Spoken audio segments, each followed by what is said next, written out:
Olá pessoal, eu sou o Thiago, presidente do Fundo Paraná. Eu estou aqui com o Renato, um dos maiores especialistas de previdência do Brasil. Eu acho que ainda é o maior, né? Não tem muita gente especialista em previdência. E nós estamos aqui hoje para tirar as principais dúvidas, as tuas dúvidas em relação à reforma da Previdência. Eu gostava muito de uma vinheta que você tinha, Renato, antes no programa da CBN, que falava Previdência Social, um dia você vai precisar dela. E todo mundo vai precisar de Previdência Social e todo mundo foi impactado com a reforma da Previdência. E acho que é legal nós, como especialistas em Previdência, gerindo o plano, o futuro dos nossos participantes, dar um direcionamento para o nosso pessoal em relação à reforma. Quais foram os principais impactos que nós tivemos com relação a essa mudança implementada e aprovada agora pelo governo. E eu queria, tem uma pauta aqui de algumas perguntas. A primeira pergunta é qual foi o principal impacto com relação a essa mudança? Quem que foi o maior impactado? Abrangeu todo mundo? Todo mundo está incluído nesse pacote da reforma da Previdência, Renato? O Thiago tem razão quando ele faz a colocação de que Previdência, um dia nós vamos precisar dela. Todo brasileiro precisa de Previdência, que é uma proteção social na terceira idade, quando não tiver mais capacidade ou vontade de trabalhar, poder sobreviver à custa de uma aposentadoria. Então, a pergunta do Thiago foi qual que foi o maior impacto? O maior impacto foi, nós vamos ter que trabalhar mais. Vocês concordam, né, com os avanços da tecnologia, né, na produção de medicamentos, na medicina. Nós estamos vivendo muito mais e nós não podíamos nos dar ao luxo, especialmente um país em desenvolvimento ou desenvolvido, para alguns como o Brasil, não ter uma idade mínima. Então todos nós, a partir do momento que se estabelece uma idade mínima de 65 anos para o homem e 62 para a mulher, nós vamos ter que trabalhar mais, para que possa haver dinheiro para pagar as aposentadorias para toda a sociedade brasileira lá na frente. E tinha gente ainda que era contra a idade mínima, né? Você sempre fala dos países que não tinham idade mínima ainda. Exatamente. Brasil, Irã, Iraque e Equador. Então, precisava sim, né? Como o Renato falou, em função até da expectativa de sobrevida. Mas me responda um negócio, Renato. Todo mundo foi impactado com a reforma? Só iniciativa privada, os servidores públicos também? Como que funciona essa questão do impacto? Veja bem, vamos separar por categorias. Quer dizer, os aposentados podem dormir tranquilo que não vai mudar absolutamente nada.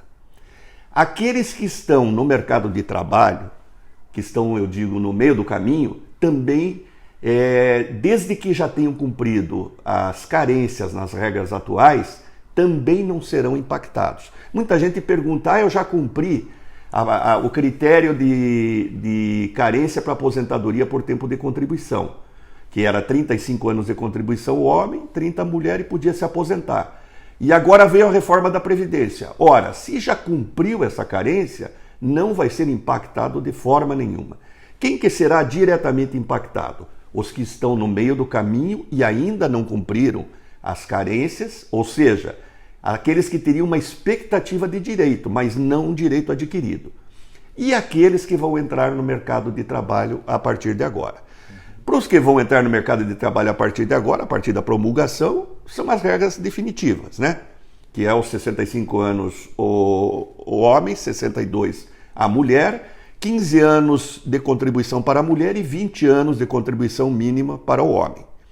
Já no caso daqueles que estão no mercado de trabalho atualmente, eles vão ter regras de transição. Na verdade, são 7 regras de transição, 5 para o setor privado e 2 para o setor público. E aí nós teremos um impacto em todo esse mercado, né, de trabalho que ainda está em atividade e não cumpriu as carências para se aposentar antes da promulgação da nova Constituição. Então, como regra geral, nós temos hoje a implantação da idade mínima, 65 anos homem, 62 anos mulher. Isso. E um tempo de contribuição de 15 anos para mulher e 15 anos para homem também, né? Mas... Na verdade, nós temos que separar. As idades são essas. No caso do tempo de contribuição, o mínimo para quem está no mercado de trabalho é 15 anos homem e mulher. Homem e mulher. Para quem vai entrar no mercado de trabalho, é 15 anos mulher e 20 homem.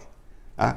E a regra de cálculo da aposentadoria, que é fundamental, que é muito importante, e todos devem estar curiosos, ela vai ser estabelecida da seguinte forma a partir da promulgação. Para quem cumprir esse tempo mínimo, de 15 anos o homem e a mulher atualmente, e 15 anos a mulher e 20 anos o homem futuramente, é 60% mais 2% por ano trabalhado que exceder esse tempo mínimo de contribuição. Então, para se ter a chamada integralidade, o homem teria que trabalhar 40 anos e a mulher 35. E uma das coisas que mudaram também foi a regra para cálculo da aposentadoria inicial, né? Antigamente tinha a regra dos 80% maiores salários, isso, reajustados desde julho de 94, e agora a média total. Isso tem impacto direto na poupança previdenciária, até porque as pessoas no início de carreira têm geralmente um salário menor, né? Perfeito, Tiago, porque vamos imaginar, quando você calculava com 80% de todos os salários, você eliminava os 20% piores, que normalmente são de início de carreira. Agora, quando você passa a considerar todos os salários, 100% dos salários, você vai diminuir a média. E diminuindo a média, a tua aposentadoria inicial vai ser maior do que era anteriormente. Então, este é outro impacto na reforma da Previdência, que é a fórmula de cálculo que diminuiu o benefício. Então, nós temos duas situações. Primeiro, aumentou o tempo de contribuição para você se aposentar, especialmente em função da idade, e você diminuiu o valor da aposentadoria ao considerar a média de todos os salários. O fator previdenciário caiu, por mais que seja uma defesa técnica o fator, mas ele não é mais válido para novas aposentadorias. O fator que os trabalhadores tanto criticavam no passado, porque o fator ele foi criado para ser combinado com uma idade mínima. Como não foi aprovada a idade mínima no passado, pelo fator, as pessoas podiam se aposentar precocemente. A idade média de aposentadoria era 54 anos. Quando você se aposenta com 54 e tem uma expectativa de sobrevida pelo IBGE até 84, nós estamos dizendo que a pessoa ficaria 30 anos aposentada. E o fator penalizava isso. O fator penalizava quem se aposentava com baixa idade. Só que agora, com a implantação da idade mínima, o fator beneficiaria os trabalhadores. Veja que ironia. Né? Quer dizer, nós derrubamos o fator num momento em que ele poderia beneficiar o trabalhador, porque, feitos os mesmos cálculos, com 35 anos de contribuição o trabalhador e 30 a trabalhadora, ele teria 100%. De vilão ele se tornaria um justiceiro. Um justiceiro. Né? Mas a fórmula é a fórmula dos 60% mais 2% por ano que exceder o tempo mínimo. Eu particularmente acho uma forma tecnicamente incorreta, injusta, sem fundamentação jurídica, mas é o que foi aprovado, né? E é o que vai vigorar a partir da promulgação. E você comentou das 7 regras de transição. Virou isso aqui uma sopa de letrinhas, uma dificuldade até para quem está nos ouvindo, até que regra que eu escolho, como que funciona. Talvez a gente não tenha como detalhar todas as regras, mas você pode até mandar um e-mail para nós, depois se inscrever no nosso link ali, fazer uma pergunta. Mas regra geral, assim, as pessoas vão ter que buscar uma ajuda de um especialista, né, Renato? Porque existe uma técnica, algo muito técnico em relação a você escolher a melhor regra de transição. O próprio INSS vai direcionar isso para a pessoa. Como que você visualiza essa questão de ter 5 regras de transição para o setor privado, mais 2 para o setor público? Dificultou, né, um pouco? Muito, Tiago, e porque a reforma da Previdência, primeiro, até para ela ser defendida pela população, ela tem que ser simples. E essa é uma reforma muito complexa, especialmente pelas regras de transição, que afeta aqueles que estão no mercado de trabalho e que ainda não adquiriram, não cumpriram as carências necessárias. Então, a partir do momento que você tem 7 regras de transição, para você saber a melhor, você vai ter que consultar um especialista.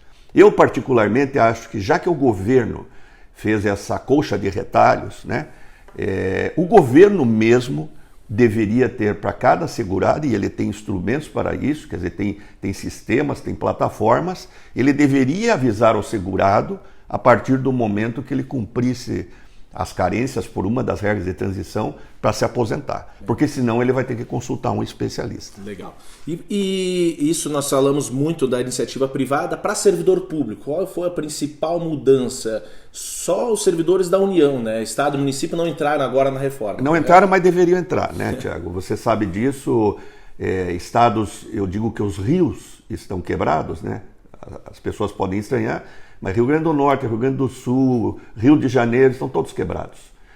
Minas Gerais, vários estados da Os estados estão virando empresas de RH. Né? DRH, o governador é gerente de recursos humanos, ele arrecada só para pagar salários e aposentadorias. Então, esses estados estão quebrados pela forma de financiamento da Previdência, que é a chamada repartição simples, você arrecada de quem está trabalhando para pagar quem está aposentado.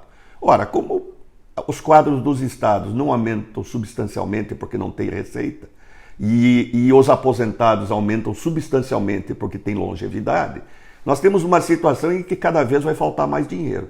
Não é por outra razão, quer dizer, prefeito, governador, não gosta de dar notícia ruim, só notícia boa.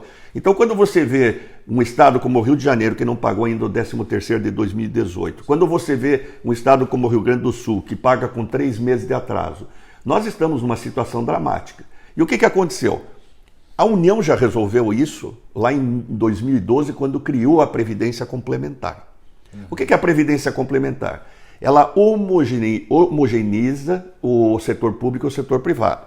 Você vai ter uma previdência básica até o teto do INSS, R$ 5.839,45, e acima disso, quem quiser vai aderir a uma previdência complementar. Para aderir à previdência complementar, no caso da União, a União contribui com 8,5% e o trabalhador, o servidor público federal, com 8,5%. Qual que era a ideia desta reforma? A ideia dessa reforma era a homogeneização, né, de todas as regras e de todos os regimes. As regras para o servidor público federal são as mesmas do trabalhador do setor privado. Carência, fórmula de cálculo para aposentadoria, pensão, é tudo igual. O teto do INSS. O teto do INSS é tudo igual. Só que os estados e municípios não entraram na reforma. Não entraram na reforma por uma razão muito simples. Ninguém queria o ônus de diminuir benefício dos servidores nos seus estados e municípios. Os deputados federais não apoiaram a entrada de estados e municípios porque eles não queriam ter a pecha de que prejudicaram os servidores, especialmente parlamentares que vão precisar de voto daqui a pouco tempo. Nós temos que entender que se eles não aprovaram lá e deixaram para os parlamentos estaduais, o ônus vai recair sobre os ombros dos governadores e dos deputados estaduais. Mas que virá a reforma da Previdência para estados e municípios é inevitável. É inevitável. E o que será criado? Serão criados em todos os municípios, né, que tenham regimes próprios, fundos complementares, a chamada Previdência Privada, igual a Funpresp lá da União. Da União. E falando até em questão de capitalização, isso é uma tendência mundial, né? Não tem como fugir da capitalização. E aí, já entrando no plano B, eu gosto sempre de uma frase que você utiliza, que não existe reforma da Previdência que venha ajudar ou beneficiar os seus segurados, né? Reforma é justamente para ajustar problemas passados e ou direções futuras aí que estão sendo tomadas muito pela questão da expectativa de sobrevida, né? O brasileiro tem vivido mais e a necessidade de implantar a idade mínima, etc.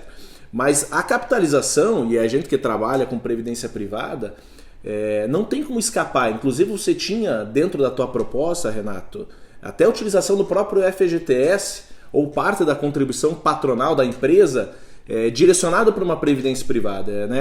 A iniciativa, o que eu percebo assim, que a previdência social, a previdência oficial, ela vai se tornar um regime assistencialista, né? Com um teto, com uma base, um teto que não vai passar disso, e quem quiser se aposentar com valor maior para manter o padrão de vida, para não passar, ter uma velhice financeiramente digna, para não passar apuros financeiros na velhice, vai ter que ir para a iniciativa privada, vai ter que buscar um plano de previdência privado, vai ter que buscar a capitalização. É isso mesmo, né? Tem que seguir a capitalização. Thiago. E a capitalização virá, né? Você sabe, você é um especialista, não há saída porque nós não podemos lutar contra um fator muito forte, que é a demografia. Quer dizer, especialmente com a evolução tecnológica, quer dizer, você prolongando a vida do ser humano e você diminuindo a taxa de natalidade, porque a partir do momento que você tem a mulher no mercado de trabalho, é absolutamente inviável nós termos 6,4 filhos por mulher, por brasileira, como tínhamos na década de 60 e 70. Então hoje a taxa de natalidade é 1,7 filhos por brasileira. Ora, o regime de previdência, como está colocado, que é financiado por repartição simples, você arrecada de quem trabalha para pagar no mesmo mês quem está aposentado. Quer dizer, e não há nem reservas. Não contribui nem para a tua aposentadoria. Né? Você contribui para a aposentadoria de alguém que nem conhece. Então, na esperança de quando chegar a hora de vai ter dinheiro para pagar a tua aposentadoria. Né? É isso aí. É muito importante. Primeiro, você aí do INSS, você não contribui para a tua aposentadoria. E segundo, não tem reservas. Aliás, tem déficit. Que é por isso que o governo federal fez a reforma. Eu vejo, fazendo um contraponto, é a grande vantagem da capitalização. Né? Você contribui para você. Então, o fator contribuição, tempo na capitalização é fundamental. A previdência privada, você primeiro contribui para você e segundo, esse dinheiro não é gasto todo mês. Ele é preservado, aplicado no mercado financeiro até chegar a hora da tua aposentadoria. E qual que era a minha proposta?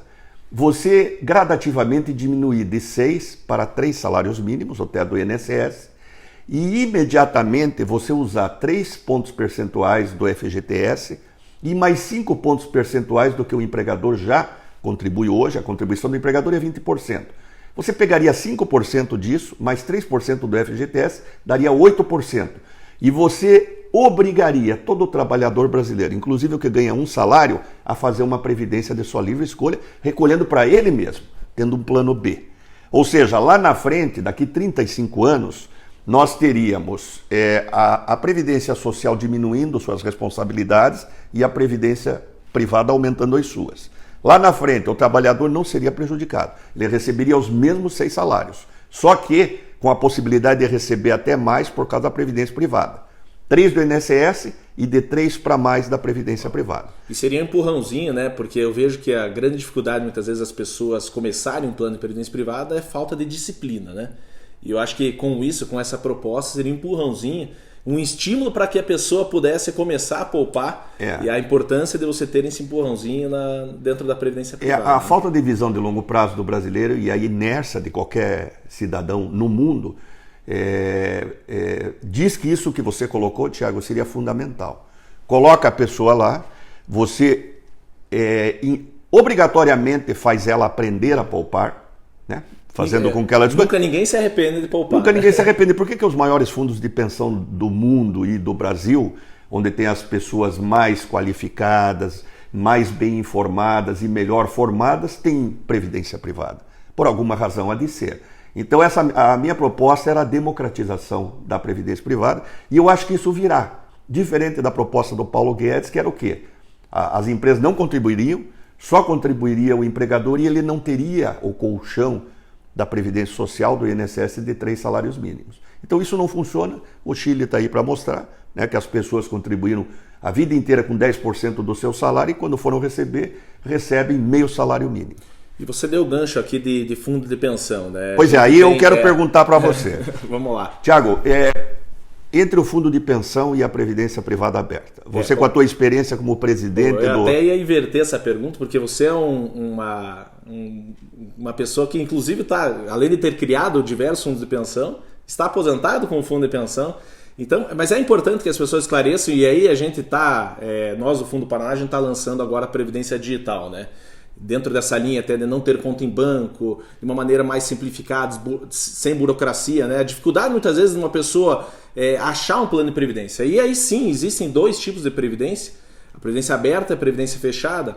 E se você pegar as duas diferenças, o foco, o que eu percebo muito na questão do objetivo das duas previdências, né? A previdência fechada, que são os famosos fundos de pensão, que é a previdência cooperativa que nós estamos lançando, por exemplo, como Plano Mais Futuro, é uma previdência que a atividade fim é previdenciária. Nós somos especialistas em previdência, como o Renato falou, né? A gente tem esse viés e a preocupação de se preocupar com o futuro do nosso participante. antes talvez de pensar financeiramente, em lucros, etc., até porque são entidades sem fins lucrativos. Diferente de uma previdência de banco ou seguradora, que não é culpa deles, mas banco e seguradora eles visam lucro, tem algumas naturezas de gastos que a previdência fechada não tem, como remunerar sócio, acionista, a equipe de vendas. E aí o que a gente percebe é só nessa composição, nessa estrutura desses dois tipos de previdência. A previdência privada aberta, por ter finalidade lucrativa, ela custa muito mais. E se custa muito mais, ela cobra muito mais dos seus segurados e, por consequência, a aposentadoria acaba sendo muito menor. Então tem que cuidar muito na escolha de um plano de previdência, porque muitas vezes você, participante, está achando que está fazendo um investimento para um futuro e daqui 10, 20, 30 anos vai olhar e vai se arrepender porque não chegou naquele objetivo esperado e aí você não tem como voltar atrás para fazer algo diferente. Então avalie bem, busque sugestões de especialistas, busque se informar. Hoje os fundos de pensão, eles têm essa oportunidade. Nós temos, por exemplo, o Plano Mais Turo, Renato, que ele é aberto ao mercado. Isso foi ainda na tua gestão aqui no Fundo Paraná, que acho que foi um grande marco que nós tivemos dentro da Previdência Fechada, que foi lançar um produto aberto ao mercado. Porque a Previdência Fechada ele tem uma característica que a necessidade de ter um vínculo com uma pessoa jurídica, e na época nós levamos para o então Ministério da Previdência esse plano que hoje qualquer segurado do INSS ou qualquer servidor público pode aderir ao plano cooperativo de Previdência Mais Futuro e começar o seu projeto previdenciário, começar a investir no seu futuro de uma maneira segura, de uma maneira mais barata, de uma maneira rentável. Por quê? Porque Previdência Fechada ela tem essa característica. Além de ter todo esse viés previdenciário, de nós pensarmos no teu futuro e estarmos direcionando um projeto de vida voltado e de forma pessoal, de forma customizada para a sua necessidade. Tiago, você que está nos ouvindo, você já viu algum banco ou seguradora reunir duas pessoas para falar sobre previdência social, sobre previdência privada com dados? Quer dizer, já viu alguém fazer educação financeira e previdenciária? Tiago, o que você está falando, o que nós estamos fazendo aqui, é a diferença entre previdência fechada e aberta.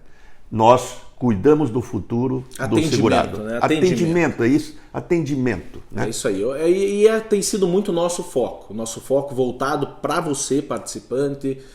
Por isso eu estou aqui com o Renato, para até tirar essas dúvidas sobre a nossa Previdência Oficial, até porque você também é impactado diretamente até no teu planejamento financeiro na velhice, e aí a nossa preocupação de você realmente ter ciência, ter conhecimento sobre quais os impactos da reforma da Previdência e não deixar de poupar para a tua aposentadoria.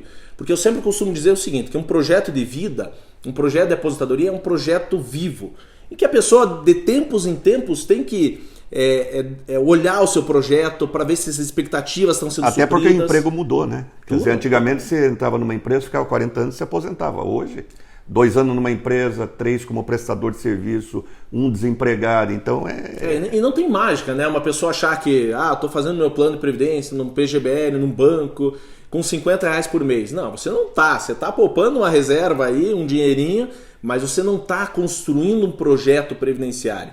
E essa preocupação de realmente construir, para que você tenha a famosa independência financeira, uma renda passiva na velhice, é mais fácil dentro de um fundo de pensão. Então se informe mais, entre no link abaixo, entre no nosso site. Tem o site previdenciadigital.com.br, que é aquilo que eu falei, é uma previdência hoje destinada para as pessoas que não querem mais abrir conta em banco, sem essa parte chata da previdência privada. Então a gente tem tentado realmente simplificar o acesso a uma previdência privada, mas principalmente a adesão à previdência privada.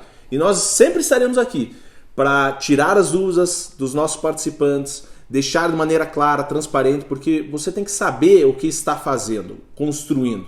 E quando a gente fala de uma previdência privada, o fator tempo, né, Renato, é fundamental. Tempo e dinheiro, você sempre fala que são inversamente proporcionais. Quanto mais você tem um, menos você precisa do outro. Então, comece hoje, mas comece já. Comece pequeno, mas comece já. Não deixe para amanhã. Você não tem como voltar atrás, né? O passado a gente Posso não pode falar mudar. Aquela frasezinha engraçada? Pode. A preguiça caminha tão lentamente que a pobreza não precisa se esforçar muito para alcançá-la. Pense nisso. E tem que cuidar, né? Porque chegar na velhice pobre não é o que nós queremos. Então a gente tem construído realmente um futuro para que você tenha um futuro financeiramente digno, seguro, tranquilo, para que não tenha que depender de caridade, de parentes, ou morrer trabalhando, né? Porque ninguém quer. Não seja um desaposentado, né, Tiago? Desaposentado é quem, infelizmente, morre trabalhando. É isso aí. Ter liberdade na velhice. É isso? Renato, muito obrigado. Valeu.